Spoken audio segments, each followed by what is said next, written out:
Ir pabandykime mes ir nukeliauti tais komplikuotais takais, kalbėdami apie fotografiją. Aš pasirinkau ne vieną temą, tiesiog aš pasirinkau 8 punktus, kurie, kalbant apie fotografiją, gali būti įdomus ir filosofiškai, ir teoriškai, tiesiog praktiškai mums, kaip kiekvieną dieną fotografuojantiems. Ir perbėgsim nuo fotografijos pradžios iki dabartinio buvę mūsų, kada esame paskandinti meta duomenyse, vaizdų sraute ir tuomet mes ir keliaukim.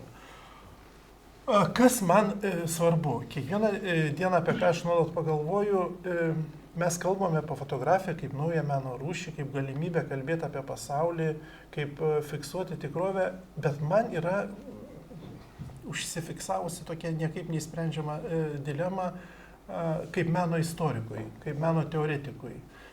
Kad vis dėlto fotografinis vaizdas yra ir savotiškas įkaitas tos tradicijos, kuri buvo prieš tai, tūkstantmečius, šimtmečius vakarų vaizduojama meno istorija, kuri sukūrė pasaulio matymo būdus, kuri išmokė mus matyti erdvę, kuri išmokė matyti spalvas, faktūras, kuri išmokė pagaliau matyti paprasčiausią peizažą.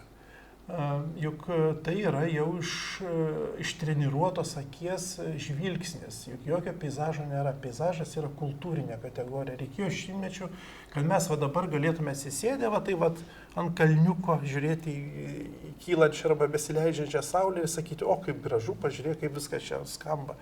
Ne, tai yra vis dėlto, tai yra tai, kas evoliucijos metu labai sudėtingai per milijonus metų, per tūkstantmečius, šimtmečius tiesiog mums tapo prieinama, kaip skirti paprasčiausiai spalvas, kaip skirti tolimą ir artimą daiktą. Tai tam reikėjo neįtikėtinas treniruotės, tam reikėjo po kaukolę išauginti didžiulį smegenų tūrį, kad jis tai sugebėtų padaryti. Tai ir su fotografija irgi man kyla tokių klausimų, kad vis dėlto nėra jau tai toks savarankiškas menas ir matymo būdas, kad mes nuolat grįžtame atgal, krintame atgal į tai, kas išugdyta vaizduojamo meno istorijos metu. Ką mes išmokom Lietuvos kaimuose matyti kaimo bažnytėlėse kaip paveikslą, muziejuose, miestuose ir tarkim, koks nors vienas 19 amžius vidurys suklesti fotografija, bet matom, kaip ta fotografija tiesiog, ne tai, kad įkalintai mielai pratęsia vaizduojama meno ikonografiją, tradiciją, ji pasivadina menu, dar vienu menu ir konkuruoja su tapyba. Ji nekuria savo kalbos autentiškos, ar jį gali ją turėti, čia vėl pasitikslinsim, bet kokio Jono Krikštytojo galva, tai kas 1000 metų dominavo vakarų mene, jie atsiranda ir Reilanderio fotografijai. 1855 metai, kada fotografija ir tapyba stoja į vieną eilę ir tarpusavį konkuruoja kaip tokios meninės raiškos. Ir to paties fotografo, tarkim, daugiafigūrė kompozicija, kuri irgi imituoja klasikinius paveikslus, ji padaryta iš 32 atskirų plokščių stiklo, vieną ant kitos dedant ir tą vaizdą dauginant, nes neįmanoma būtų nufotografuoti, jau tuo metu atsiranda įvairios priemonės, gudravimai, kaip tapybos kalbą pakartoti, rūpi ne fiksuoti pasaulį, koks jis yra prieš, bet konkuruoti su tapybos kompozicijom, religiniam, mitologiniam, istoriniam. Tai tai ir pasakykite dabar fotografija ir vaizduojamasis menas. Kiek ta fotografija vaizduoja tikrovę, o kiek yra priklausoma nuo vaizdinių, nuo pasąmonės, nuo istorijos. nuo tų kompozicijų, kurios ir prieš tai, ir tuo metu dominuoja. Ir mes matom, kaip vėl tapyba, saloninė kultūra, fotografija veikia išvien ir formuoja jau naują vakarų kultūrą. Ir tos kompozicijos pačios, tos moteris pozuojančios fotografams, jos tarytum perkeltos iš kokių egzotiškų tapybos kūrinių. O koks, tarkim, fotografas savo studijoje, savo svitos aplinkoje, artimųjų aplinkoje, jis pozuoja tarytum būtų garsus menininkas, garsus tapytojas tarp savo molbertų, pozuotojų ir irgi antropologiškai atkartoja tai, kas jau yra įsitvirtinę kaip kultūrinė tradicija ir jis tiesiog ją tęsia. Ir, tarkim, yra neoklasikinis menas, romantizmo menas, yra nuogumo kultas, nuogumas kaip galimybė perteikti įvairiausias abstrakčias idėjas, kaip grožį, tiesą, ryžtą, kovą, ištikimybę, tautą. Kaune stovi graži mergaitė, erotiška su vėliava, kuri simbolizuoja tautą, kuri simbolizuoja Lietuvą. Tai tuo metu ir tapyboje, ir fotografijoje nuogas kūnas dominuoja ir vienas kitą papildo. Kaip matot, Odaliską Delacroix ir Durio fotografija. Ir tos dvi meno rūšys savotiškai bendradarbiauja. Fotografai jau supranta, kad jų kuriami vaizdai gali būti naudingi tapybai. Tapytojai supranta, kad fotografai kompozicijos mokosi iš jų tapybos kūrinių ir kartais šitie dalykai taip tarpusavį susimaišo, susiplaka, kad jau vieną nuo kito sunku ir atskirti. Tai, kas mums atrodo kaip ir žinom iš meno istorijos, kaip Dominiko Ingro tą gražiąją moterį, tai tuo metu daugybė tokių moterų būtent taip pozavo fotografams ir Ingroj tikrai buvo galimybė šlifuoti tą kompoziciją ir dėlioti ją remiantis fotografiniais vaizdais. Taip pat kaip ir Kurbe, kokia, tarkim, moteris vaizduojanti tą fiziškumą, gamtiškumą, atrastą tarytum tapybos, realistinė tapyba, ji taip pat yra susijusi su to pačiu metu tyriamų moters kūnų, koks jis gali būti išraiškingas, iškalbingas ir kaip jis gali tai tapybai pasitarnauti. Dar daugiau tuo metu atsiranda fotografai, kurie žino, kad tapytojai kartais pritingi, kartais taupo pinigus, pozuotojams jie pradeda kurti albumus, ciklus būtent tų nuogų figūrų, kurias mielai naudoja tapytojai savo kompozicijose, daugindami ir tiražuodami tapybos kūrinius, tarytum originalius, neoklasikinius, akademinius, bet iš tikrųjų jau ir tapyba tampa nebetikra. 19 amžiaus antroje pusėje jau yra tokia fiktyvi, nes jį remiasi fotografinių vaizdų. O fotografas išmokęs fotografuoti klasikinę kompoziciją iš klasikinių paveikslų, jau kuria stereotipus, kuriais naudojasi tapytojai. Ir taip viskas užsisuka tokiam keistam uždaram rate, kur fotografija iškyla rimtas pavojus, kiek yra kaip nauja pasaulio matymo priemonė savarankiška arba gali būti naudinga. Tai kintant tapybai, fotografija išlieka reikalinga, atsirandant naujiems judėjimams, aišku, visų pirma, Barbizonų mokykla, kada tapytojai iškeliauja į Fontainebleau miškus iš Paryžiaus, impresionistai, jie taip pat keliauja kartu išradimų, vaizdavimo išradimo keliu kartu su fotografais. Arba tie patys fotografai jau ima į savo rankas ir fotoaparatą, ir teptuką. Tarkim, kaip ir Edgaras Degas, jis taip mums žinomas kaip puikus tapytojas, bet jis tuo pačiu buvo ir fotografas, jis fotografavo tos modelius, analizavo figūrą ir panaudojo šitą fotografinę praktiką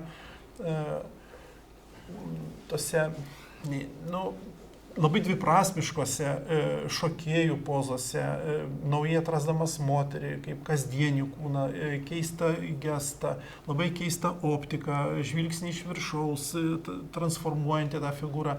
Bet jeigu gerai mes pasižiūrime, kaip vis dėlto toks vaizdas gali būti greičiausiai prieinamas, žinoma, per fotografinę optiką, kada tu pamatai pasaulį per objektyvą ir gali jį kadruoti, gali jį gramzdinti kažkur arba sukurti tokį krentantį, skrendantį ar kylantį.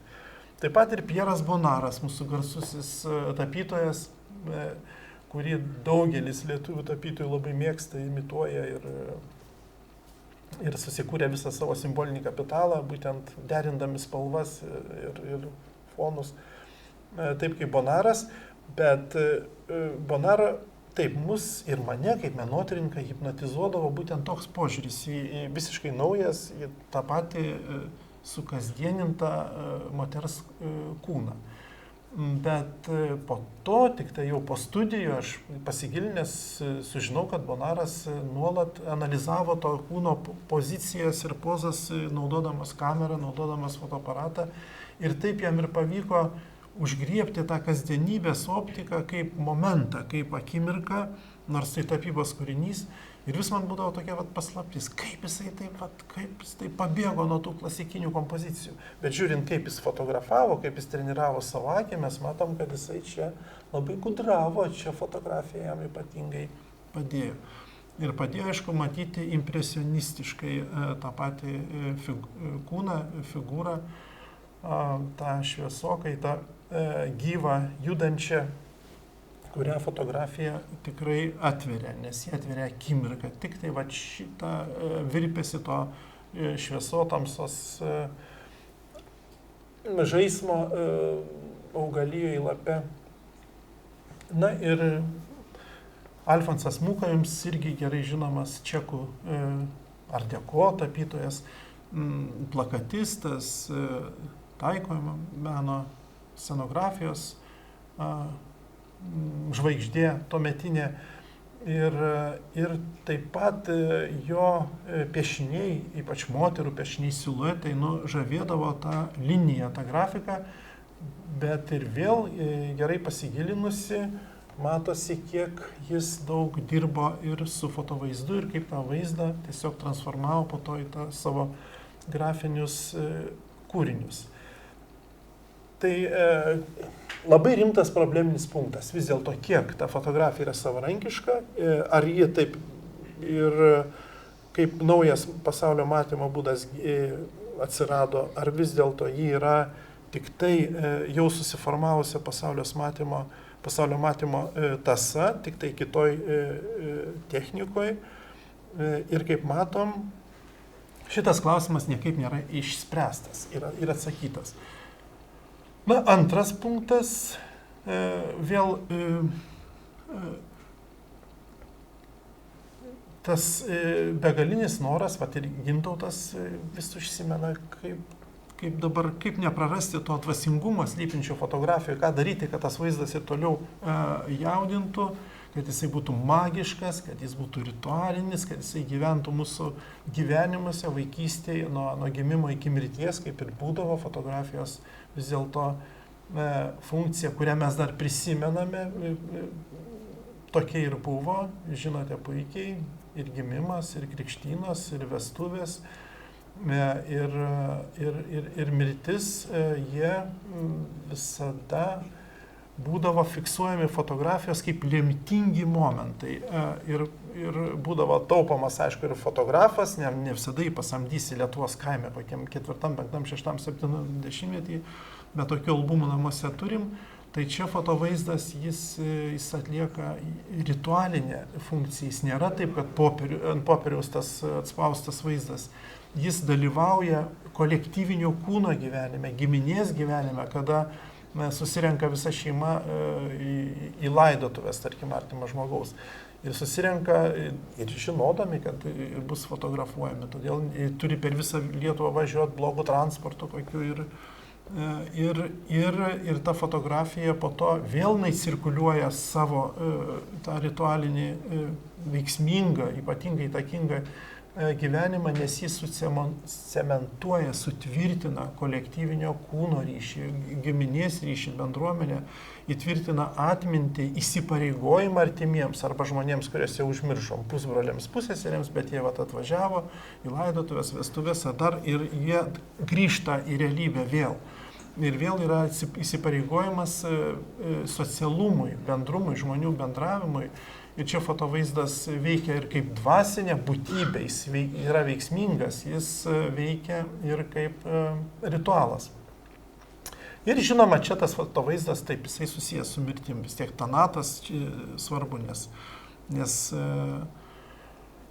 nes jeigu jau tuomet, nuo pat fotografijos pradžios buvo suvokta ir ypač mūsų tais ritualiniais laikais, kad taip, vaizdas išliks, o mes išeisim. Jis pralenks mus, jis turi kitą galią. Tai tik atsiradus fotografijai ir kyla tokia viltis, iliuzija, kad galbūt vis dėlto ta fotografija, kaip jokia kita meno šaka, gali užfiksuoti ir tai, kas yra anapus, kas yra anapus mirties, kas yra dvasia, kas yra siela. O dar XIX amžiaus pabaiga, dar žmonės nėra tokie, sakykime, ypatingai moksliškai pakaustyti, dar turi įvairiausių ir iliuzijų ir naivaus tikėjimo, tik atsirandančių mokslų, atsiranda magnetizmas, atsiranda įvairiausi būdai, kaip susisiekti su mirusiais, kaip kokiam bendram rituale prisibelsti iki tau brangių žmonių sielų, jas išgirsti. Ir čia kyla didelė viltis, kad fotografija gali padėti ir XIX-XX amžiaus sandūroj susiformuoja ta aktoplazminės vadinamos fotografijos tradicija, kada patiki fotografai, kad gali nufotografuoti tai, kas yra anapus, kas yra grynoji dvasia, nes taip tiki fotografijos prigimtim ir čia yra vienas iš tų išsiveržimų į tikrąją fotografijos, sakykime, ne paskirtį, bet tai, kas ją išskiria iš kitų meno rūšių. Kaip mato, čia jau toks atitrukimas nuo to klasikinio kokio meno ikonografijos, kada bandoma užfiksuoti, o kokie tie energetiniai laukai žmogaus kūne egzistuoja, o kas sudaro jo sielą, o iš kur jis gyvas, o kas yra asmenybė, o kas yra savastis, kas lieka po žmogaus kūno. Ir atsiranda įvairiausių praktikų, magnetinių laukų fotografijų, eksperimentų. Tai šitie eksperimentai, aišku, jie pralenkia laiką ir daug įdomesni, man kartais atrodo, už šiuolaikinių fotografų eksperimentus ir bandymus, kurie jau nebepagrįsti tokiu tikėjimu, kad aš pasieksiu anapusybę. Na ir aš čia tiesiog parodau vieną kitą fotografą, kurie tuo metu tampa žvaigždėm. Na įsivaizduokit, jie patiki, kad jie gali pavaizduoti mirusių žmonių sielas, jų emanaciją, kaip šitose fotografijose, to vyro, moters, artimi žmonės mirė, išėję ir šitie žmonės fotografuodamės į studijų gauna nuotrauką, kuriai pavaizduotas ir tos moters koks miręs sūnus ar dar kažkas. Neįtikėtinas populiarumas, šitie fotografai tampa žvaigždėm, jie tik atsiradusiais laivais tarp Europos, Amerikos plaukia iš vieno žemyno į kitą, jie neįtikėtinai turtingi, nes patiki aristokratų, dvarininkų, garsių valstybės tarnautojų, menininkų šeimos, kad va taip galima susigrąžinti brangiausius žmonės, jų vaizdinius ir jie tiesiog skęsta didžiuliuose užsakymuose, pinigose. Ir tai klesti šitas laikotarpis kokius 20 mečius, todėl kad tai yra tarpinis laikotarpis tarp mirštančios magijos ir absoliučių dvasinių dalykų ir jau įžengiančių į vakarų pasaulį mokslo, racionalaus, praktiško, o čia dar ta magija su mokslu sulipusi, dar negali niekaip išsiskirti ir todėl va, tokios ir fotografijos. Pati fotografija tai cheminis taip, procesas, mechaninis, o tikėjimas yra dar atėjęs iš tų senų gerų laikų. Pateikė šitą fotografiją ir Conan Doilis, tas garsusis mūsų rašytojas, jis tampa vienu iš didžiausių tokios fotografijos šalininkų, jis fotografuojasi, jis prikelia visą savo giminę, jis tas nuotraukas išpopuliarina ir atsiradus tokioms dviems mergaitėms, Alisai ir Elzijai, 17 metais, kurios išgarsėjo Kotinglėjaus fėjomis, tokio miestelio pavadinimas. Jos fotografavosi su fėjom ir įtikino visą Britaniją, kad tos fėjos yra gyvos, kad tai tikrai kažkur palaukiai pamiškė, jos laksto, skraido ir jas pirmą kartą užfiksavo. Tapo žvaigždėm, besąlygiškom. Nu, kodėl? Todėl, kad Britanijai tos fėjos yra labai svarbus toks, kaip mitologinis personažas, kaip pas mus laumės kokios ar perkūnas. Ir Britai jomis besąlygiškai tiki, kad jos egzistuoja ir iš karto patikėjo, kad jas užfiksavo. Žinoma, kad mokslinės draugijos pradėjo neigti tą faktą, kovoti su juo įvairiausiais būdais. Conan Doilis įsižeidė ir parašė tokio storumo knygą, kad vis dėlto fėjos egzistuoja ir kad tos mergaitės tas fėjas tikrai nufotografavo. Tai ir apgynė jų garbę.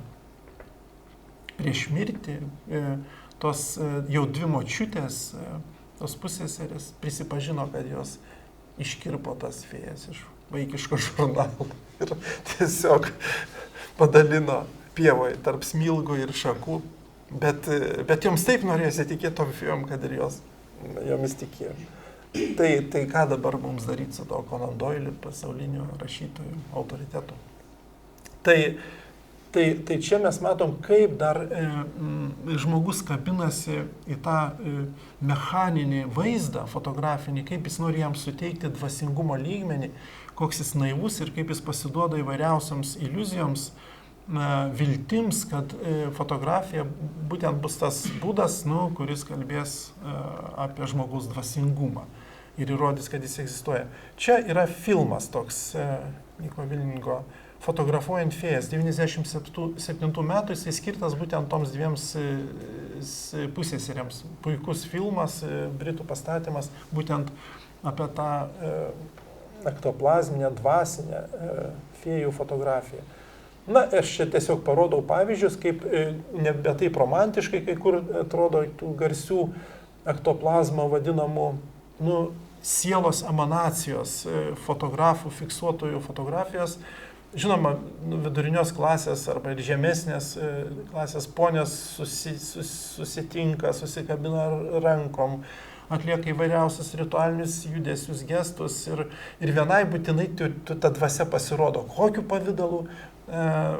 Keistu, aišku, bet jį užfiksuojama fotoaparatu. Fotoaparatu tuo metu tiek stovi kambarį, nes ne jokai sielą užfiksuoti reikia jų daug, o ta siela atrodo kažkur taip, vienai per akį išlenda, kitai vėl kažkur prilipusi, kita jau ir iš burnos. Sudėtinga sielai pasirodyti materialiam pasauliui, turi turėti kažkokią materiją, o ta materija tai vata, tai marlė, tai dar kažkas, bet tai tikrai žmonėms netrukdo tikėti ir jie masiškai dalyvauja tose ritualuose ir aprašinėjami šitie reiškiniai, pasiekiama visiška ekstazė ir ji užfiksuojama. Ir po to leidžiamos didžiulės knygos, kur aprašo visus tos faktus. Aišku, tie dvasių fotografai, gaudytojai tokie keisti žmonės, kaip ir šitą Ada Din, kuri visą gyvenimą buvo namų tvarkytoja ir tik tai jau brandžiam amžiai supranta, pajunta savo pašaukimą. Žinote, mes irgi pažįstam tokių žmonių, kurie staiga praregi kažkokiu netikėtiems dalykams, praktikoms ir bando mus įtikinti savo stebuklingom galiom. Tai ją irgi Conan Doilis labai aršiai gynė. Čia jos fotografijos. Tai dar viena tokia dilema, tas punktas, ką daryti mums to fotografiniu vaizdu, kaip Gintautas sako, ar jo tikėti, ar jau apleidžiamas tikėjimas, ar jis turi tą dvasias ar ne. Matyt, kad čia yra ta vis dėlto problema, kad mes netenkame tų ritualų, tų svarbių kontekstų, kuriame fotovaizdas funkcionuoja, kada miršta šitas socialinis bendrumas, bendruomenė, aišku, ritualinė, maginė, tai ir vaizdas netenka savo galios. Jis jau atrodo lėkštas, plokščias ir be turinio. Matyt, bet aišku, mes pereiname į kitus ritualus, tai, sakykime, tuomet reiktų ieškoti jų ir tų ritualų vaizdų. Iš fotožurnalistiką, čia vėl Gintautas mane provokavo apie dokumentinę fotografiją pakalbėti. Taip, yra rimtų problemų, bet mes be fotožurnalistikos negalim, nes ji formuoja visą šimtmetį mūsų pasaulio supratimą, ji kuria tuos pasakojimus, kuriais mes remiamės, nusistatom savo vertybės, kur tiesa, kur melas, kur fikcija. Ir čia didžiulės įsipareigojimas fotografų būtent kalbėti taip vaizdais apie pasaulį. Ir tik tai vėl reikia prisiminti, kad tūkstantmečius, šimtmečius buvo kalbama apie pasaulį, buvo jis interpretuojamas vaizdais. Visų pirma, tapyboje visada buvo aiškiai vaizduojama gėris ir blogis, duodama suprasti, kaip jis atrodo. Keliavot po Italijos muziejus, žinote, buvote prie Džoto freskų, yra pragaras, yra paskutinis teismas, yra dangus, viskas sudėliota. Tūkstantmečiais žmonės puikiai gaudėsi, net kaimo bažnyčioje galima pasaulio modelį rasti tose paveiksluose, net greičiausiai ir Antazavės bažnyčioje yra tas modelis. Tai čia aš tik primenu, kad prieš atsirandant fotožurnalistikai buvo 19 visas amžius, buvo istorinė tapyba, kur buvo vaizduojami istoriniai įvykiai svarbiausi visuomenėms, jie interpretuojami, žmonės susidarydavo įspūdį, kas tai yra. Čia vienas iš paveikslų, kur Britus užpuola Zulų gentis ir juos visus sunaikina. Aišku, Britai kolonizatoriai, jie bando pavergti šitą gentį ir gavę taip atgalios, jie yra šokę, jie niekaip nesupranta, kaip tai galima buvo prarasti savo karius ir tas sudėtingas paveikslas tiesiog kaip ir bando susitaikyti su to įvykiu, paaiškinti, kodėl, kaip, kas ten buvo, kokie ten tie laukiniai baisus sunaikino mūsų šaunius kolonizatorius. Tai tie modeliai istorijos pasaulio supratimo jie visada egzistavo ir prieš fotožurnalistiką, bet fotožurnalistika jau nebe tapyba. Čia yra Amerikos pilietinio karo vaizdai, kada pirmą kartą pavaizduojami būtent negyvi kariai kovos lauke. Ir tai pirmą kartą vakarų istorijoje deheroizuojama karas, mirtis, parodoma, kaip tai yra brutalu, kaip tai yra bjauru. Ir tai pirmą kartą atsiranda rimta problema, kaip pateikti karą, kuris visada buvo teatras, kada visada buvo herojiškas, gražiai vaizduojamas, kada su trofėjais grįždavo kariūnai į savo metropolius. O čia pirmieji fotografai parodo, kad tai yra kažkas vis dėlto labai neestetiško, brutalaus ir kažkas tokio žvėriško. Bet kad taip nebūtų, jau pirmose tose dokumentinėse fotografijose atsiranda tokių elementų, kaip šitoj Garnerio fotografijai. Po to paaiškėjo, kad vis dėlto jis šitą kareivį tiesino galvą, būtent šitai pakreipė, šautuvą atrėmė, kad ta kompozicija būtų estetiškesnė. Jis pasaulio tikrovę gražina vėl į tą klasikinio paveikslo schemą, kad vis dėlto tas faktas būtų priimtinamesnis, kad jis būtų estetiškesnis. Ir tai ir užduoda toną visai dokumentiniai fotografijai po to, kaip po to jau mes niekaip nebegalim žiūrėti į tą fotografiją, kuri vaizduoja faktą, vis tiek mes suprantame, kad tai bus interpretacija tikrovės. Tas mūsų naivus tikėjimas fakto fotografija baigėsi. Na, žinom, mes garsųjį Robertą Kapą, taip, kuris išsilaipino Normandijoje kartu su amerikiečių kariais, tie patys garsiausi vieninteliai keli kadrai likę, nes ten po to sugadinta juosta ir visą kitą. Tai atrodo ypatingai herojiškai, bet kai skaitai paties Kapos dienoraštį, tai taip, jisai plaukia kartu su amerikiečių kariais tose šarvuotose valtyse, perkelimui karių skirtose, jis visas drebėjo iš baimės, jis buvo praradęs amą tiesiog, jis jokio heroizmo jau nebeliko priartėjus prie tų krantų, įsikėlus kartu su tais kariais, nuspaudus kelis kadrus, pragulėjus šiek tiek kelias akimirkas tam paplūdimy, smėlį, jis iš karto įsiprašė atgal grįžtančią valtį ir grįžo atgal. Toliau su tais kareiviais jis nebėjo, jis atliko savo pareigą.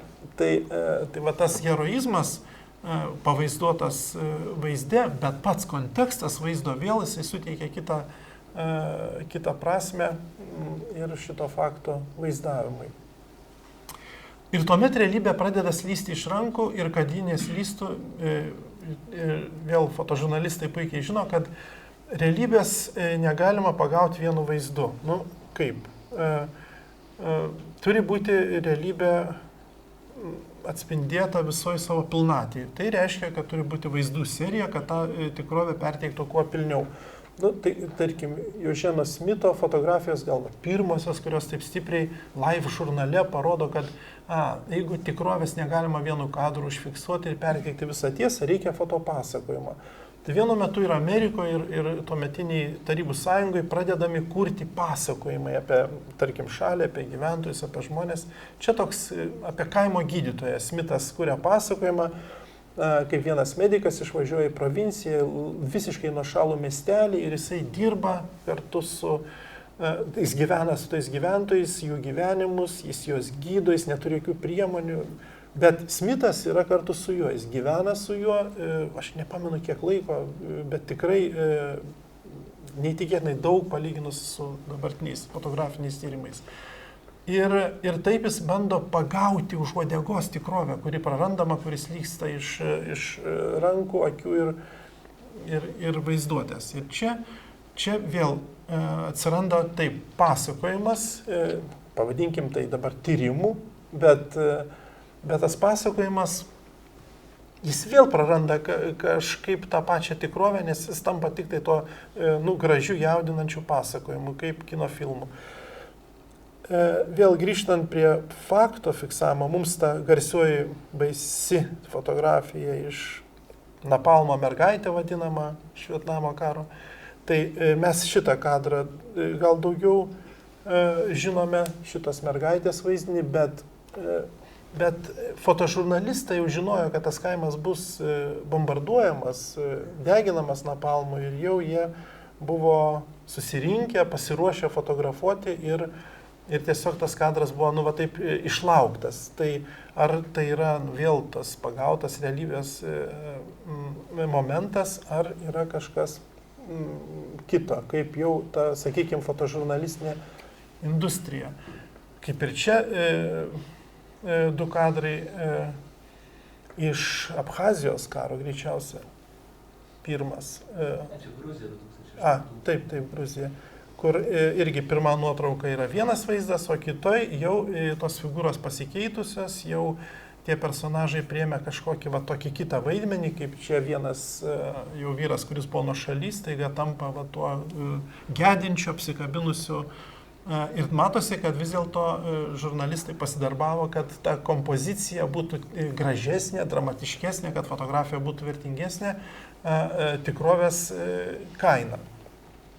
Taip, Haitis, taip, po žemės drebėjimo.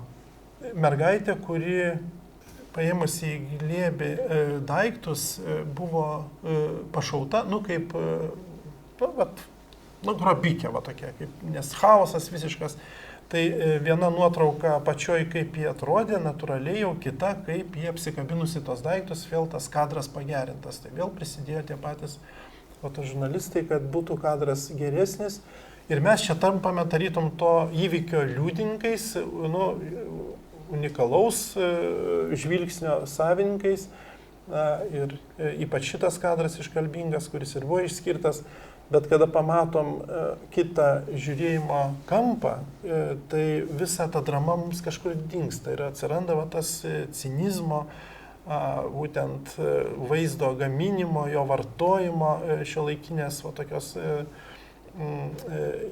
vaizdo industrijos elementai ir matom, kad tai yra tas fotožurnalistų būrys kaip hienų, kurios puola grobį ir kurios taikosi pagauti kuo greičiau tą tinkamiausią kadrą, kad kuo greičiau išplatintų per savo tinklus ir kiek tai yra autentiška, kiek tikra. Kaip mato pats vartotojas tą vaizdą ir kaip žmogus, kuris kuria, jau yra skirtingos tikrovės. Kaip ir čia krašte mes matom tą herojų, o tas herojus buvo paprašytas papozuoti ir vėl žurnalistai pasirinkę atitinkamą rakursą, saugią pozą. Jie susikūrė savo reikalingą vaizdą, kuriuo mus po to maitina, o mes susidarom įspūdį apie kokį palestiniečių, Izraelio karą ir taip toliau. Tai grįžtant prie tos nuotraukos, kas yra labai svarbu, filosofiškai, sakykime, yra objektas, yra fotografas. Jie susikūrė vieną tam tikrą tikrovę, kuri atrodo nesugriaunama ir mums jį pateikiama, bet jeigu atsiranda trečias žmogus, kuris nufotografuoja ir fotografą, ir objektą, jis sukuria dar vieną papildomą prasmę, savotiškai demaskuoja ir fotografo gal tikslus ir tą objektą kitaip parodo, kad gali būti kitas žvilgsnis. Bet jūs įsivaizduokite, kad gali atsirasti tas už to fotografo, kuris fotografuoja šitos du, dar vienas, kuris fotografuoja šitą kaip vojeristą, stebinti, demaskuojantį šitos du. Ir taip fotografijos vaizdas pradeda daugintis, kuris tarytum turėtų pagauti tikrovę, bet jis parodo, kad kiekvieną kartą optika ir prasmė vaizdo keičiasi nuo to žiūros taško ir tuomet mes galim apsukti tų vienas kitą fotografuojančių žmonių ratą ir jisai užsidaro tokiam keistam cikle, uždaram, kuris neturi pabaigos, jisai sukasi nuolat, nes nėra tos tikrovės galutinio taško. Ir ką tuomet daryti? Tuomet fotožurnalistika pasaulinė atsigręžia vėl tą patį klasikinį meną, į saloninį meną ir nusprendė, kad jau neįmanoma užfiksuoti tikrovės, tiek to, tegul jį ten slysta, bet mes sukursim gražią kompoziciją, kuri bus patraukli, kuri tą istorinį faktą ar tiesiog faktą perteiks tam tikrą estetinę formą. Ir kaip mes matom, čia pabėgėliai, kurie keliauja į Europą, ta fotografija tiesiog graži, taip, ji perteikia siaubingus dalykus, sunkius, bet jeigu mes, tarkim, žiūrime į tą fotografiją, po to keliaujame į Žeriko kompoziciją, garsų įplaustą. Tai kodėl mums graži ta fotografija ir iškalbinga? Todėl, kad pasąmonė yra užsifiksavę daug mūsų pasąmonėje atminty klasikinių paveikslų, kompozicijų. Ir mes sakome, šita yra geriausia fotografija. Ir tas fotografas gauna, aišku, Grand Prix ir taip toliau, todėl, kad jisai kažkaip susišaukė su to klasikiniu menu. Bet tai kas yra tuomet svarbiausia toj kompozicijai? Faktas, tikrovė ar ryšys su mitologiniais vaizdiniais, kurie nėra tikrovė, kurie tiesiog tikrovę kuria ir konstruoja. kaip ir šitą kompoziciją. Tai puikiai, bet mes matom, jaučiam, kad kodėl ji va tokia svarbi ir mums iškalbinga, todėl, kad vėl turi ryšį su klasikiniu menu. Na, bet dabar jau yra kitaip truputį, kaip žinom, iš redakcijos žlunga, leidiniai uždaromi, pasauliniai, visur tas pats procesas, fotožurnalistai, kurie tikrai nori dirbti gerą darbą ir atsakingai ir visiškai atsidavę savo amatui, taip pat atleidžiami, yra daug kas robotizuojama, mechanizuojama. Ir ką mes vartojame, tarkim, bet yra kokie Lietuvos rytas, ar dar žiūrime autovariją, žiūrim teismo salę, yra pavadinimas teksto, yra iliustracija, pavadinimas mes puikiai suprantame, kad mes gauname ir tekstą, ir iliustraciją, kuri vaizduoja tą įvykį, bet iš tikrųjų taip nėra, nes mes įsiskaitom, žiūrime, kad tai yra asociatyvi nuotrauka, tai nieko bendro su tuo įvykiu nuotrauka neturinti, už 14 centų nupirkta iš duomenų bankų ir tiesiog iliustruojama vienu paspaudimu tas faktas, nes pasamdyti žurnalistą, nusiųsti į įvykio vietą, tai kainuoja ir yra reikalų, tai, žodžiu, einama tokiu keliu ir įsivaizduokit, mes vietoj tikrovės, vietoj to, kad būtume informuoti, mes maitinami tiesiog pačiais ilgiausiais vaizdais.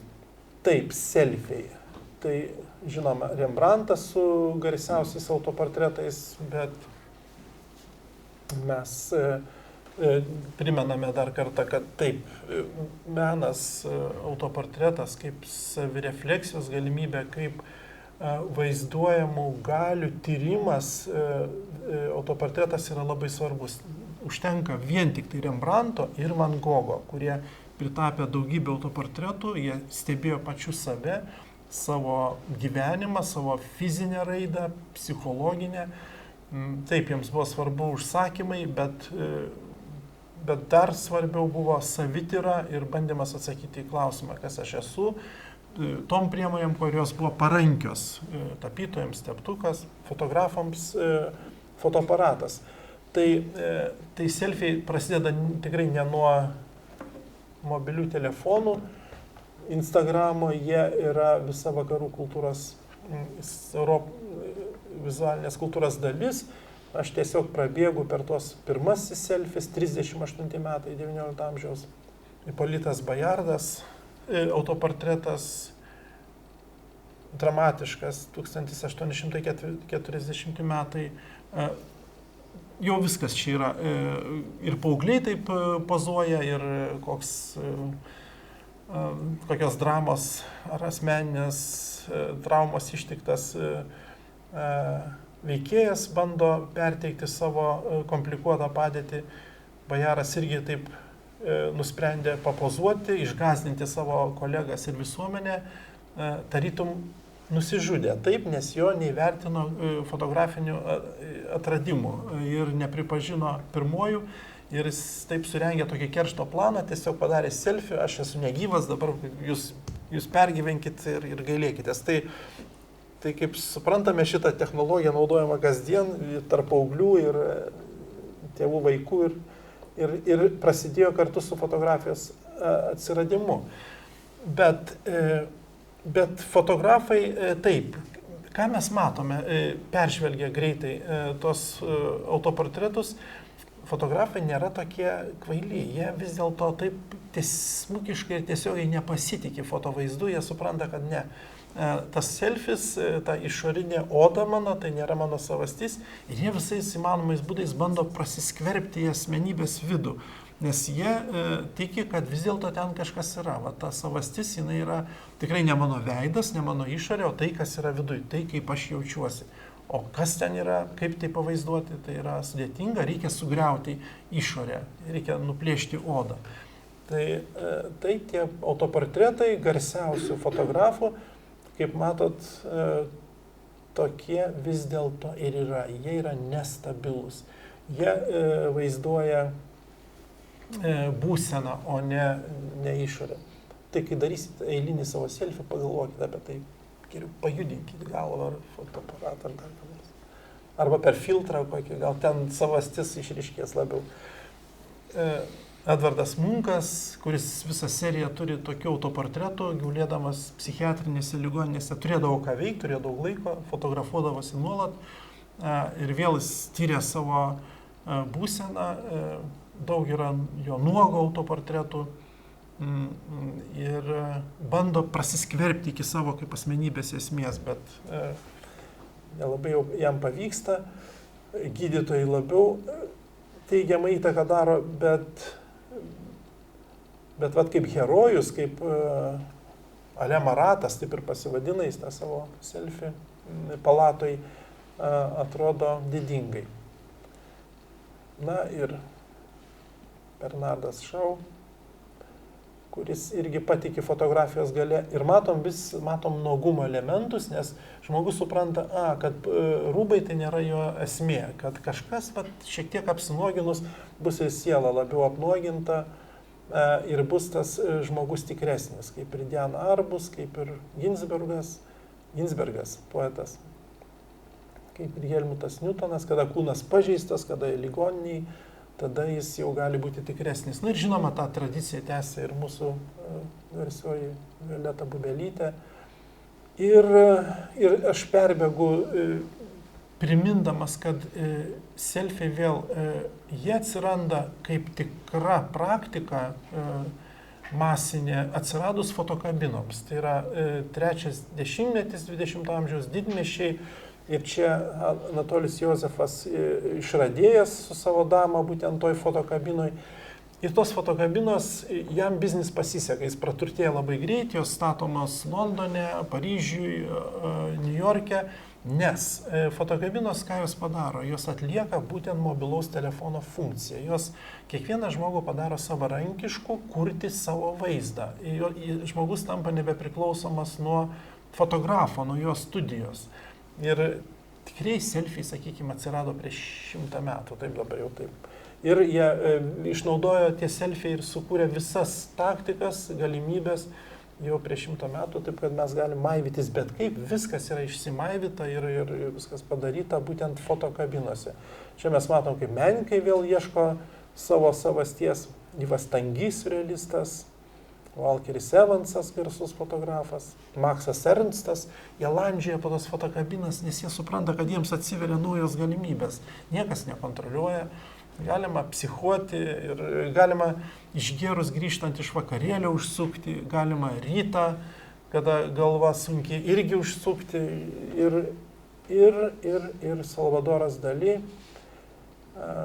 Francis Baconas, garsusis britų tapytojas, jis nuolat tose kabinose praleisdavo daug laiko ir po to iš tų jau savo kadrų kurdavo garsiuosius tos autoportretus. Tai pas jį studijoj šiukšlynė, tam nesibaigiančiam tų fotokabinos nuotraukų buvo daug. Andy Warholas taip pat labai mėgo fotokabinas, grūsdavo į jas visus savo pažįstamus garsias aktorės, draugus ir versdavo juos fotografuotis. Pats mėtydavo tos centus, kad tik tai būtų kuo daugiau tų mechaninių vaizdų ir po to jau juos transformuodavo į savo šilkografinius portretus. Irgi taip kūrė savo estetiką, kuri vadinasi automatizmas meninis, nes jis netikėjo jokio menininko gale, jis tikėjo jau automatu. O fotokabina ir yra būtent tas automatas, kada nebėra jokio menininko. Tai čia aš tiesiog dar kartą parodau, kaip paprasti žmonės kūrybiškai išnaudojo šitas fotokabinas. Matot, kokios pozos, kokie išieškojimai, 3., 4., 5. dešimtmetis. Tai, na, sakykime, savotiškai užmiršta kultūra ir galimybės. Na ir tai man irgi dar vienas tas punktas, kaip probleminis, kalbant apie selfie ir gatvės menas. Taip pat irgi galim atrasti kaip probleminį fotografijos punktą, tašką.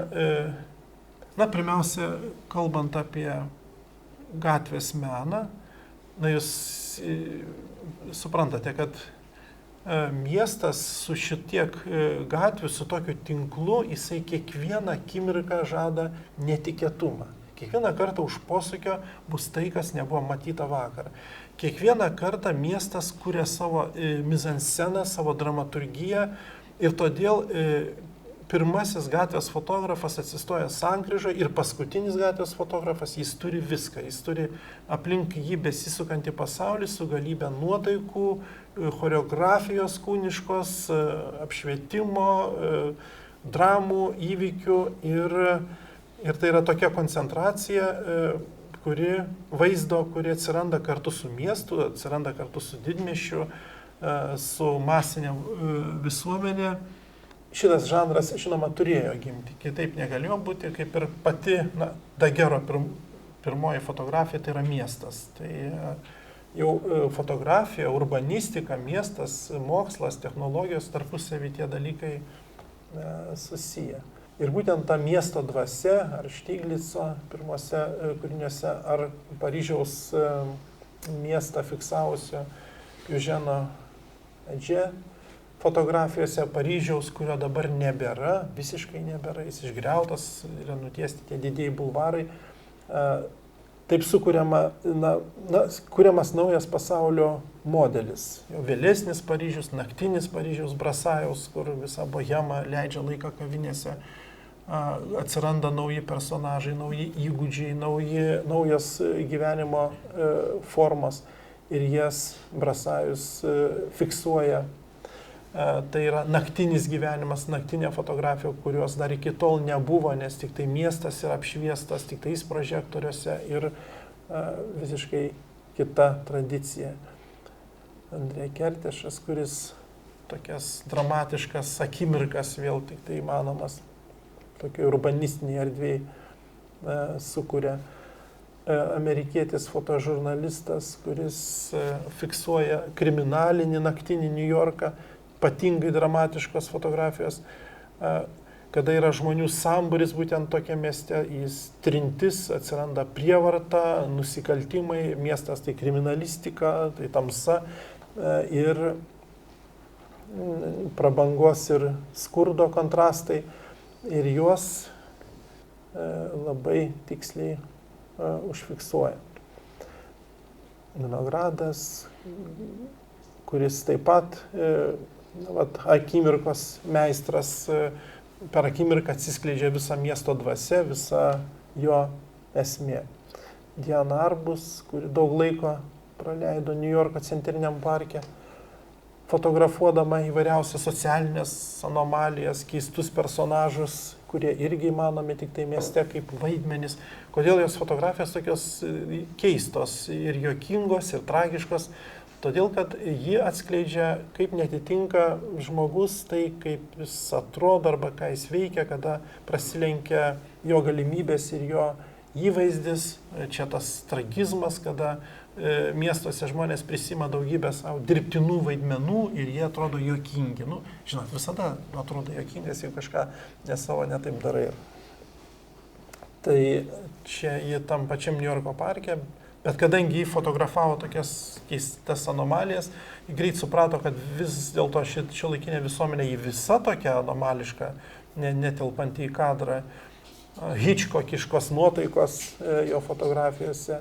Na ir Meirovičius, kada aš sakau apie sankryžą, tai aš įsivaizduoju jį New Yorko centre, kuris nuolat, jisai taip ir kalba, aš išeinu kiekvieną dieną į sankryžą ir man daugiau nieko nereikia ieškoti ir aš visada sulauksiu tos nuotaikos, to kadro, kuris perteikia šiuolaikinio miesto esmę, miesto gyventojų, žmonių pasaulį, vidinį pasaulį, ar tiesiog per tokią šviesotamsą miesto urbanistinę, per tos šešėlius išryškėja to tokio industrinio variklio esmė. Na ir žinoma, taip, už jo fotografijos yra ypatingai jautrios ir viena iš tų klasikinių, kuri vėl atspindi tą miesto esmę tarpstančio, tarp iliuzijos, tarp meilės siekio ir tų pačių vilčių griūties. klaida, kasdienybės. Taip, fotoaparatas labai tinkamas kasdienybėje fiksuoti, tirti, nes jis visada po ranka, ypač mobilus. Bet kaip matot, ir išradėjas fotografijos, ir Talbotas, jis taip pat vieno iš savo pirmųjų nuotraukų taip pat fiksuoja kasdienybę, nes jis supranta, kad toje kasdienybėje gali kažkas būti tokio ypatingo, struktūriško, klasikinio, kaip ta šluota atremta, ir matot tie šešėliai, tos praviros duris, ta juoduma, tie planai, sienų faktūros, viskas skamba kaip kokie Pompėjos paveikslas. Ir pasirodo, kad tas įdėmus žvilgsnis, pastabumas kasdienybei fotografiniam vaizdui yra ypatingai naudingas. Tai kitas klasikinis kasdienybės tyrėjas, tai Augustas Sanderis, taip, kuris buvo užsibrėžęs suklasifikuoti visą tuometinės 20 metų Vokietijos visuomenę, visų profesijų atstovus, visų socialinių grupių atstovus, tiesiog kaip juos artimiausia aplinka, jų kasdienybė suformuoja kaip tokias žmogiškas būtybės. Ir taip, tai labai įdomu, nes nuolat tie vaidmenys mūsų kinta ir jeigu dabar vėl imti ir iš naujo perfotografuoti Lietuvos visuomenę, bankininkus, politikus, menininkus, studentus, verslininkus, IT specialistus, blogerius, pamatytume, kokios antropologinės rūšys jau susikūrė ir kokios jos įdomios.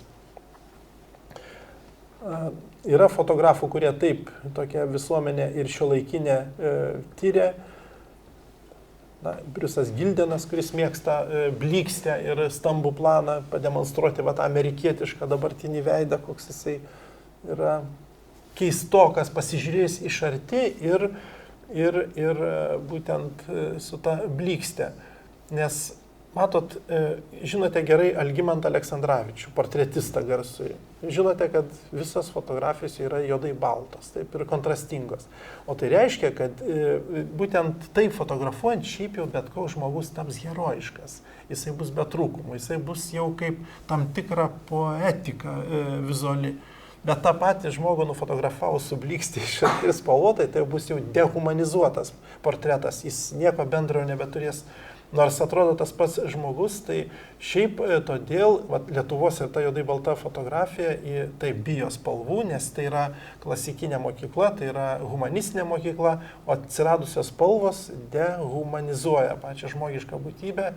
Tai perprato tie spalvotos fotografijos pradininkai, inovatoriai, bet jie visi, pagrindė visi dehumanizavo visuomenę ir herojų.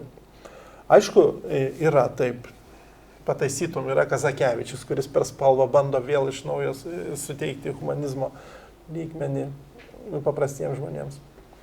Sudėtinga. Taip, tai būtent Eaglestonas, Šoras, ten Bjorkas, Švedas, kurie kasdienybėje atranda, pasakojimus. Tegul būna ir kompiuteris padėtas po stalu, kada mums šovė į galvą tai nufotografuoti, bet kaip tūkstantmečius gyvenam ir paskui dešimtmečiai tik tai pastelės mūsų pasikeitė, išstovėjo ten 3 dešimtmečius 2 kompiuteriai didžiuliai uždami, dabar jau jų ten nebėra, o jis užfiksavo ir tai yra ofisų tokia tikrovė. Arba Laris Sultanas, kuris fiksavo savo šeimą, savo tėvus kasdienybėj, kaip jie gyvena, kaip jie maitinasi, ilsisi, ką jie veikia, kaip jie bando išlaikyti vidurinios klasės statusą savo namuose, sendami ir jau mirdami. Tai toks ypatingai jautrus. Martinas Paras, kuris nesenai mirė, kuris vaizdavo Britų visuomenės kasdienybę, būtent tą kičinę, popsnę. Tai jeigu apie dehumanizavimą per spalvą, tai Paras yra tikras meistras, bet kodėl jisai dehumanizavo? Dar ir todėl, kad jis turėjo puikų humoro jausmą, jis suprato, kad šiuolaikinė vartotojiška visuomenė sudėtinga žiūrėti humanisto akim. Kodėl? Todėl, kad vartotojiškai masiniai visuomeniai nebėra asmenybių. ir nebėra to humanistinio portreto galimybių, kad vis dėlto objektas, jeigu pagrindinis yra masinė vartotojiška visuomenė su savo ritualais, tai ji yra pakankamai juokinga. Ji pati save dehumanizavusi. Ir, ir jo tokios fotografijos, daug pačių įvairiausių fotografijų, kurios ir atrodo paprastos, bet kita vertus jos yra šiuolaikinio pasaulio modelis. Juk šitą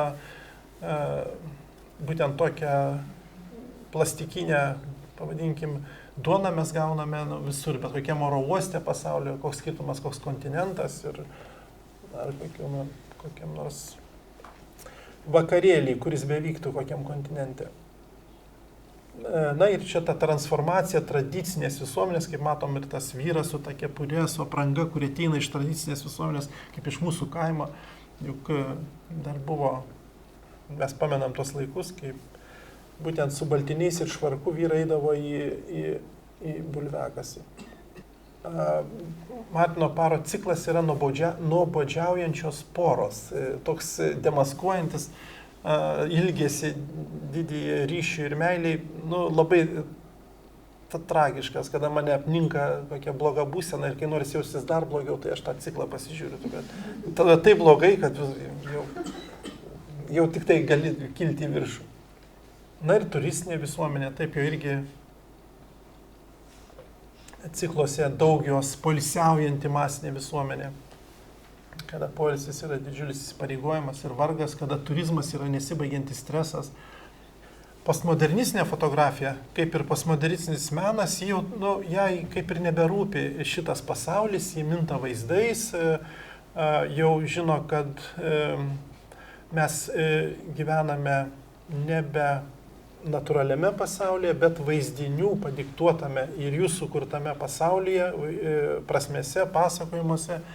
Ir, tarkim, Richardas Princas, jis jau sako, klausykit, aš fotografijos tikrai nebekursiu, jis ima Marlboro reklamą, išima pavadinimus ir grąžina tos kaubojus į savo paveikslus, kaip tokius laukinius, kaip tikrai gražius, įspūdingus. Bet čia ir patyčia visai šitos vizualinės, kapitalistinės visuomenės ir tuo pačiu tų klasikinių laukinių vakarų vaizdinių ilgesys. Cindy Sherman taip pat jums greičiausiai gerai žinoma, kuri taip kaip jai irgi neberūpi supantis pasaulis, jai reikia kurti vaizdinius, kuriais jį interpretuoja tą pasaulį, o tie vaizdiniai visi atėję iš kažkur, kaip ir mes, žinot, atskiri dešimtmečiai buvo, kada mus formavo vienokie filmai, vienokie televizija ar serialai, po to kitokie. Ir jeigu mes ir daug ką išmokome gyvenime, tikrai užmirštame, kaip mes išmokome, kaip sunkiai mokėmės, jau nebekalbant, kiek kainavo metų 2, kiek batraiščių susirišti, kiek reikia mokytis metų. O jau ką bekalbėti, o kaip į pasimatymą pirmą eiti, kiek reikėjo peržiūrėti filmų, ir sovietinių, ir hollywoodinių. Ir tai jie imituoja tos matytų filmų vaizdinius savimi pačia, visas būsenas, kurios yra tokias archetipinės, po to transformuoja savo kūną, personifikuojasi į keisčiausias mitologinės būtybės ir gąsdinančias, derina bjaurumą ir grožį savo fotografijose. Jeffas Wallas, kanadietis, kuris eina jau kitų kelių, bet yra ir panašumo, jo tos švieslentės, didžiulės fotografijos, paveikslai, jis grąžina klasikinės kompozicijos dydį ir įtaigą į fotografiją, konkuruoja ir su reklamos švieslentėm, ir su klasikiniais paveikslais. Ir čia toks depresyvus personažas savo virtuvėje, mes jį galime irgi suprasti, kodėl jisai čia atsidūrė greičiausia koloritas, kiekviena detalė, viskas apskaičiuota, sudėliota. Ir tarytum kasdienybės tokia krizė, bet ji perteikiama tokiais didžiuliais paveikslais, kurie įgyja vėl kitą prasme. Ir jeigu yra kokia kapo duobė, tai detaliau ją pritraukus, pasižiūrėjus, mes matome, kiek ten daug Atlanto įvairiausių žvaigždžių, povandeninių gyventojų gyvybės formų, kur irgi sukūriama tokia dviprasmybė. Gottfriedas Helmvinas, austras, kuris pasitelkia tabų temas, vaikus ir analizuoja sudėtingas šiuolaikinės visuomenės problemas, fašizmą, kapitalizmą, bet vėl jis savo fotografijom, kaip ir konkuruoja su reklaminiais tentais, tai yra didžiuliai tentai, kurie iškabinami miestuose ir jis bando visuomenę išjudinti, provokuoti būtent tais reklaminės fotografijos formatais. Jo fotografijos provokuojančios, jis turėjo palikti Austriją, jį tiesiog ištrėmė iš ten dėl nepadorių vaizdų, kadangi tai susijęs su fašizmu, su vaikų vaizdiniais. Bet dabar jis gyvena Airijoje, turi va tokią pilį, priiminėja svečius ir jaučiasi visai gerai. Ir nebegrįžta į Austriją. Gurskis, tas garsiosios Düsseldorfo mokyklos atstovas, mokyklos, kurioje išmoko fotografai išimti daiktą iš jo aplinkos ir pavaizduoti kaip visiškai savitikslį, savarankišką, kaip veidų žiūrinti į mus. Na, jeigu pamenate vieną iš Dürerio autoportretų, kada jis vaizduoja Kristų savimi, jis žiūri tiesiai į žiūrovus, tai taip Düsseldorfo mokyklos fotografų daiktai mus žiūri ir todėl tie daiktai gali būti patys įvairiausi, čia kaip prekybos centras su išdėliotom prekiam, ar krovinių maršrutai, Gurskis atskleidžia tą masinę migruojančią kapitalistinę prekių visuomenę, bet pateikia ją kaip tokią estetinę formą. Teleris Jurgenas, kuris paneigia mados, žvaigždžių fotografijos grožį ir autoritetas, fotografuodamas gražiausias, žinomiausius personažus tokiam atgrasiom formom ir tokiam pozavimui Bjork ir kitos žvaigždės pasirašo, nes pasitikė Teleriu, nes jie yra nusivylę gražių vaizdų ir jie perėmė bjaurumo estetiką ir jos galimybės ir išnaudoja. Kaip Kate Moss, bendradarbiaudama su fotografu, renkasi šitokią pozą. Na ir pats fotografas, jeigu jau daro selfie, tai būtent taip vokiškai, su daug šortų. Kita gali būti vėl pasisavinta iš tos pačios klasikinės tapybos, klasikinio meno strategija, tai jeigu jau neįmanoma prisikapstyti fotoaparatų prie tikrovės, kaip matoma, tai labai sudėtinga padaryti, tuomet vėl grįžtama prie vaizdinių, ateinančių iš klasikinio meno, mitologinių, religinių vaizdinių. Tomas Hunteris, britų fotografas, kuris taip labai nuosekliai išnaudoja vaizduojamo meno ikonografiją kaip savo kūrybos šaltinį. Tai Andrew White'as, taip jo kompozicija garsioji ir Tomo Hunterio. Milė, Prerafaelito Ofelija ir Tomo Hunterio Ofelija. Tik tiek, kad Tomas Hunteris jau turi kitą pranešimą, socialiai angažuotą.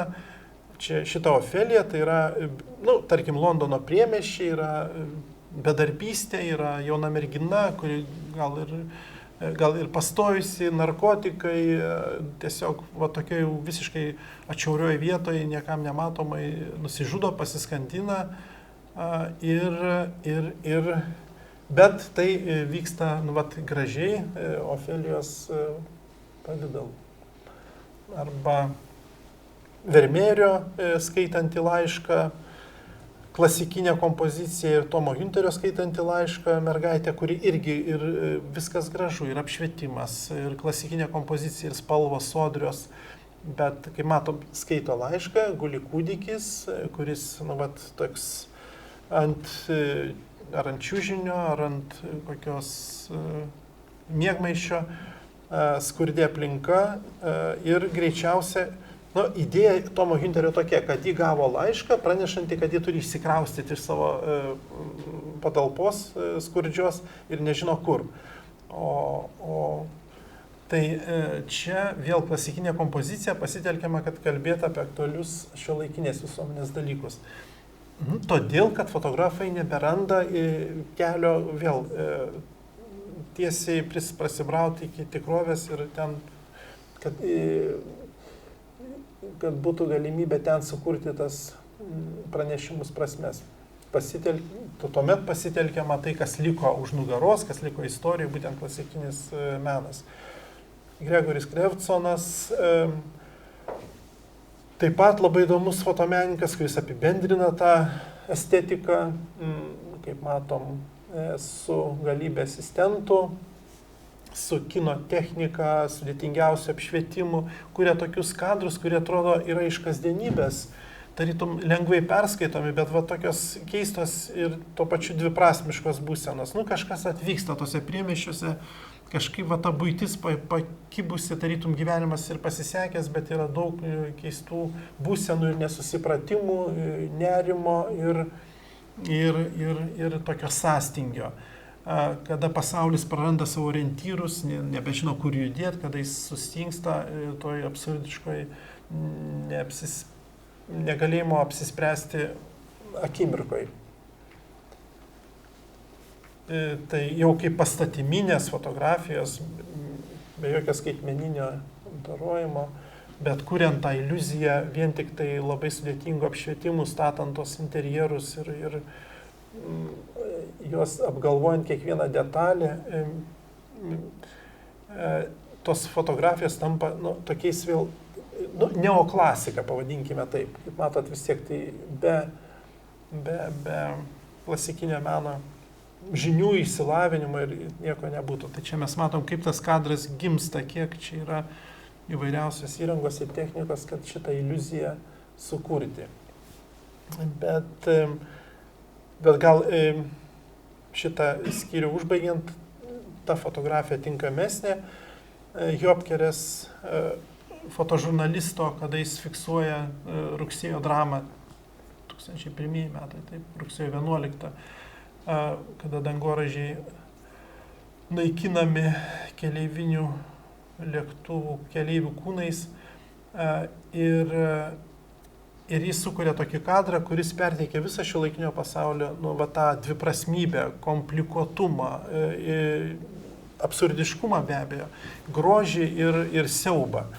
Kada pasaulis griūva, o tas gražus jaunimas tiesiog aptarinėja, ką jai veiks šį vakarėlį. Jis pagauna tokią akimirką ir taip sukuriama ta nuostabi klasikinė kompozicija, kurioje telpa viskas ir fikcija, ir tikrovė, ir siaubas, ir fotografijos galia. Čia pripažinkime šitą fotografiją tikrai galinga, kaip gebanti perteikti tai, kas yra už žodžių, kas yra už supratimo, iš pačios tikrovės matomos. Jis greičiausiai už tą fotografiją buvo apdovanotas. Gavo Grand Prix, ne, kaip spaudos fotografas. Na ir paskutinis punktas iš tų 8, kadangi mane užvedė Gintautas komplikuoti situaciją ir nepateikti atsakymų, bet iškelti problemas, nes jis man pats irgi jokių atsakymų nepateikė, tik tai sudėtingus klausimus. Tai aš 8 baigiu metaduomenim, jau arčiau mūsų tikrovės. Žinoma, kad mes dabar esame visi metaduomenų tinkluose, mes tos duomenys, didžiuosius duomenys gaminame, duomenų bankai apdoroja tos duomenys, po to mus visus išnaudoja taip visam šitam cikle vartojimo, reklamos, nesvarbu ar informacija, ar įvaizdžiai, ar prekės. Ir visi mes šito algoritmo viduj. Bet kad nesigazdinti labai, vis dėlto visada buvo žmogaus siekis taip, turėti visą informaciją, kuo žmogus turtingesnis, kuo visuomenė įtakingesnis, tai jis gali parodyti tik valdydamas informaciją, turėdamas visus meno kūrinius, kuriuose yra visa ikonografija apie pasaulio pradžią, todėl visi kardinolai, popiežiai, turtuoliai, dvariškiai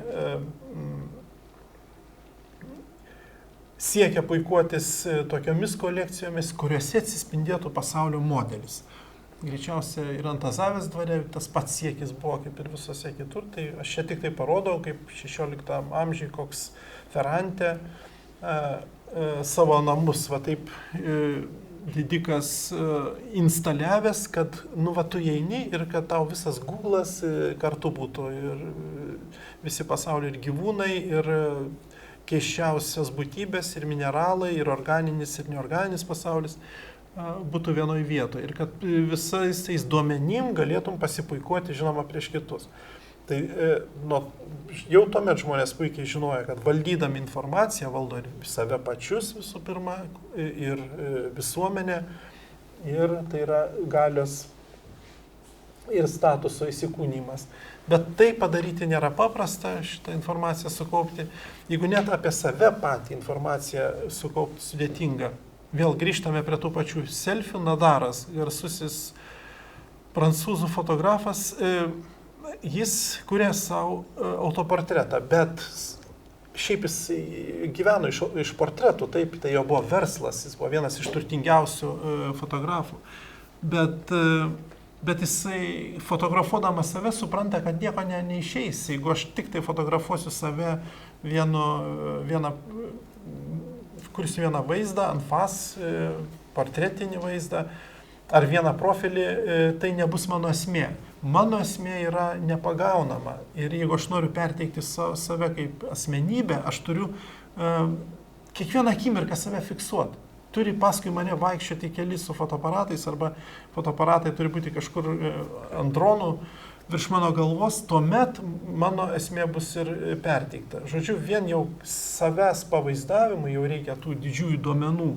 Tai Nadaras tai supranta ir todėl jisai prikūrė tokių ciklų, kuris nuolat sukasi aplink savo ašį ir nėra nei vienos nuotraukos tikros, nes nei viena neperteikia iki galo jo esmės.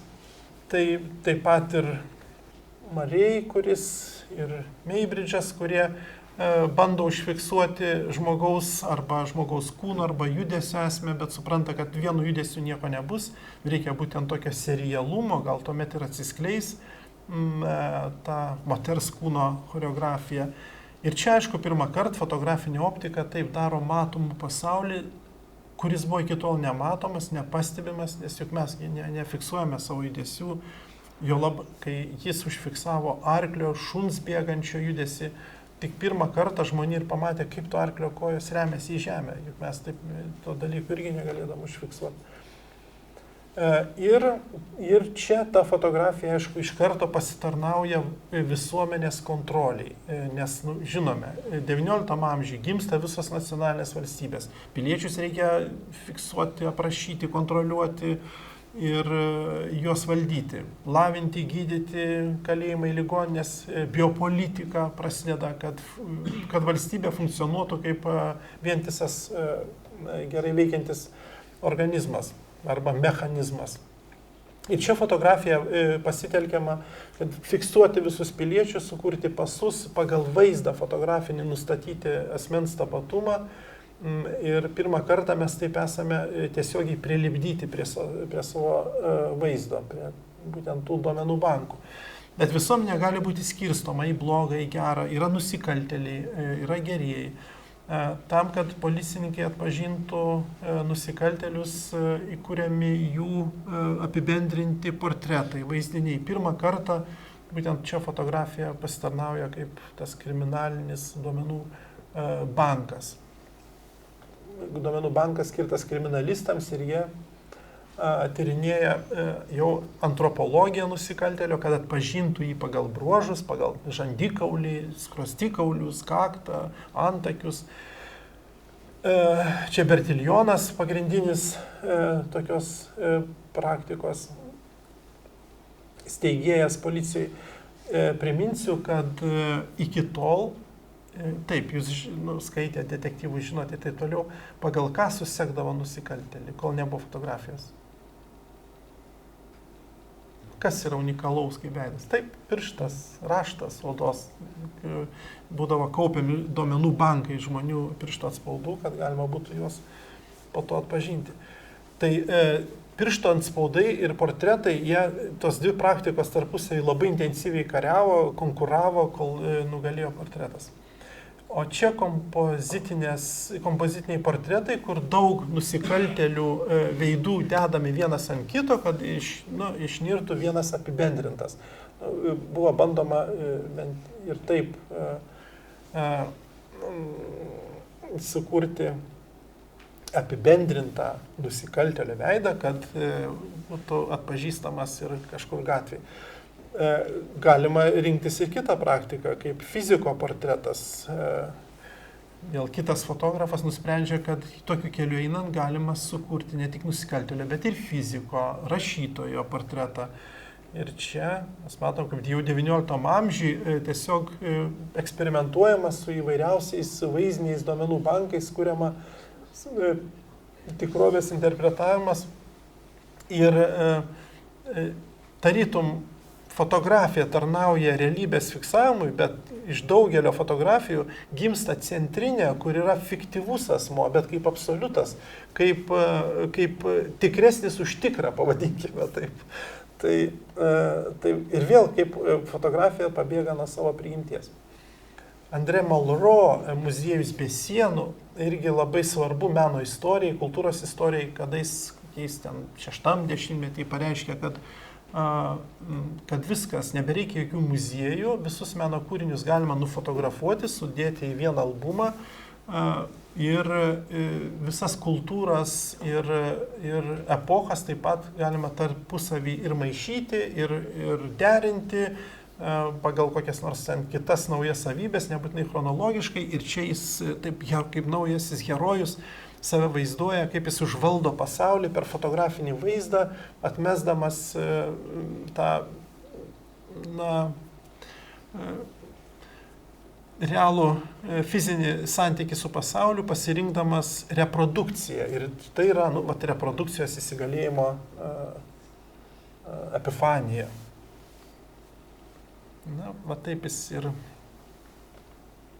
Taip jis ir atmušė mums norą važiuoti į muziejus, nes žinome, kad yra Google muziejai, kad yra visi paveikslai, galima išsididinti, kiekvieną detalę apžiūrėti. Taip.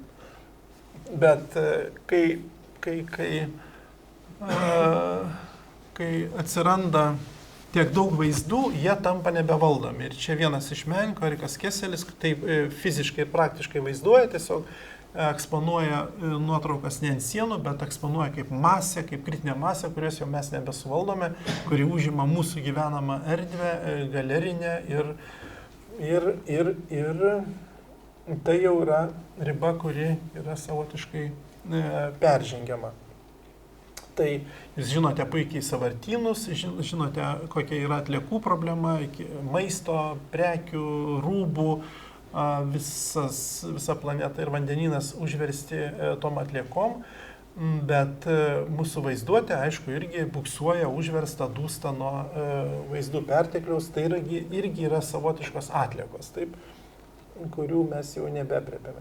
Ką su jomis daryti, kaip tramdyti ar klasifikuoti, kad jos būtų perskaitomos, kaip tie duomenys turi būti interpretuojami, yra įvairių kelių. Tarkim, šitas menininkas, jisai keliauja po pasaulį ir fotografuoja dryžuotas maikutės per visus metropolis, kontinentus. Ir jisai parodo pasaulį kaip vieną šeimą, kaip vieną visuomenę, būtent masinė visuomenė, visur tą pačią, visur sukeičiama, kada nebėra asmenybių, kada žmogus yra, kaip ta pati dryžuota maikutė ir jisai tiesiog kartu su tais visur tais pačiais rūbais suvienodėjusiais, jis irgi toks pat sukeičiamas įvairiuose kontinentuose.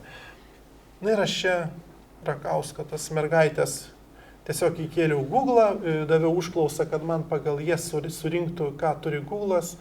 Ir tai yra vėl mūsų fotografijos arba mūsų originalumą savotiška krizė, nes mes matom, kad mes skęstame su kiekvienu savo naujų vaizdų, jau begalybei egzistuojančių vaizdų ir išsikapstyti iš jo ir būti originaliu yra neįtikėtinai sudėtinga, kada yra visos paieškos sistemos